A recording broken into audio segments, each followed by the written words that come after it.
Hi there, let me show you how I'd approach this challenge. Mind you, it's all about having fun and experimenting, so just in case your designs look totally different, don't worry about it. You'll learn a lot from this course. But did you stop the video and try it out for yourself? If you don't have the time, at least move on to the next lecture, because once you see me do it, the exercise isn't very useful. So either stop right now and do the exercise, or skip to the next lecture and come back when you have 15 to 60 minutes to work. Okay, let's start. The first thing I want to do is figure out what goes where. The phone is a good place to start. I'll move it over these three images and see how it goes. It doesn't work here because of this buoy, it would be too crowded. It could go over the city skyline, but I think it's best to place it here over this simpler background. Continuing on that path, I think this purple rectangle needs to hold the main menu and logo. Nothing else fits, so that's a good bet. Where do we place it? Well, this image is out of the question because it's purple on purple and that wouldn't make sense. We could use it on the skyline, but I saw another rectangle here. Let me move it about. We can see this is slightly transparent. This works best here because we get to see more of the sky. Thus, the solid purple rectangle should go on this image with the buoy. And that's because it doesn't make sense for us to use this translucent design element on a black background. It's true, the sky is pretty dark as well, but overall, this seems like the better option. So you can see my thought process here. I'm taking it by elimination. I've also started with the item that stood out the most, the phone. Great, now for the logo and the main menu. There isn't anything special going on. I'm just going to drag them into place and I'll do my best to position them precisely. I'm talking about the vertical axis, of course. Now you'll see me use some other tools that will allow me to position these elements accurately. I know I'm cheating, but this makes things go faster. I could use only the techniques I previously described, but I'd need more time and I'd much rather keep up a good pace in this video. In general, logos are placed on the left and main menus on the right. No surprises here.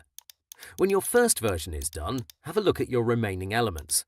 For this design, considering the other two, I'll grab one of these dividers and use it to separate the header. We have two options, a fine line and a yellow one. We can try them out, but it's pretty obvious the yellow one stands out too much because it's quite thick. So I'll place this one around here, and chances are you're going to have to reposition your logo and main menu. In general, this type of area should be fairly compact because the star of the show is the content underneath. Let's switch gears and move to these headlines. Based on them, I'll decide if my choices so far make sense. I'll grab the first one, and since it's so clean and sleek, I'll place it next to the phone on the purple background. For me, this makes sense because this style is often used in tech websites. Immediately, I'm going to look for some text that matches it. When you have to choose from one of these 9 options, you have to either take them by elimination or simply try them on for size. Here, I'd immediately remove these 3 from the list because they're too bunched in together.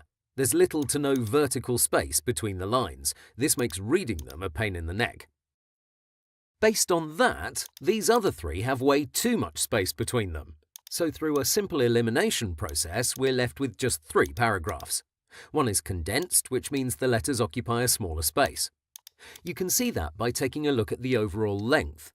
This takes up 2 lines and maybe a quarter, while the other 2 are set on 3 full lines. The other one is a serif font, which means it has some tiny decorations on certain letters. For the purple design, I'd imagine it's for some type of tech company, so a clean look is a must-have.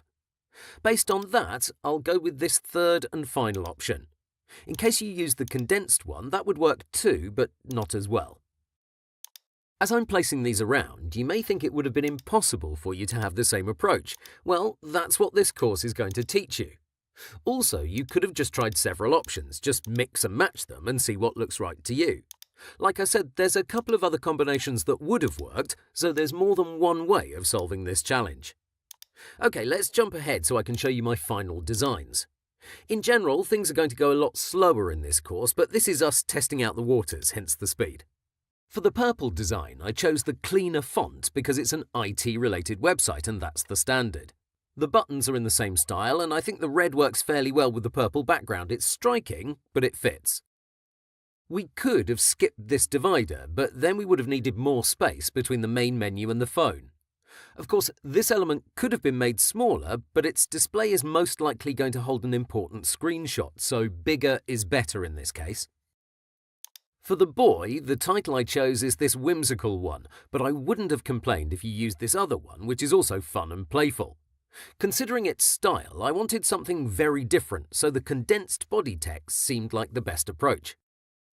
That brings us to the city skyline, where I centered everything because the background allowed it. If you were to left align it, the design would look weird considering all this empty space on the right. Mind you, I don't think it's a good idea to place the buttons on the same line as the text. That would occupy a part of this empty area, but it's not a good choice. So something like this, it's not a good look. Speaking about these buttons, let me tell you how I made up my mind. First, let's check them all out. Immediately, I'll start to eliminate some of them. This red-pink subscribe button has its text offset. You can see it's placed higher on the vertical axis than it should be, so that's out of the question. The purple subscribe button is also eliminated because the text is far too big. Nice-looking buttons always leave enough space all across the board. Just compare it to this other one. You might be tempted to say that the bigger one draws more attention, but I can assure you in the grand scheme of things, the smaller size works best. One of the biggest mistakes beginners make is supersizing everything, and oversized buttons is one of the major pitfalls.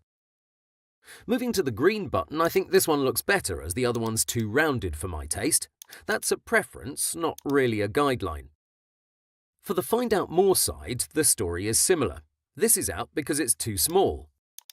This text is too big, so we can trash that as well.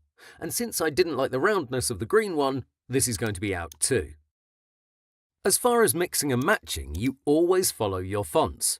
So if the logo, main menu or headline are in a certain style, your buttons should match that.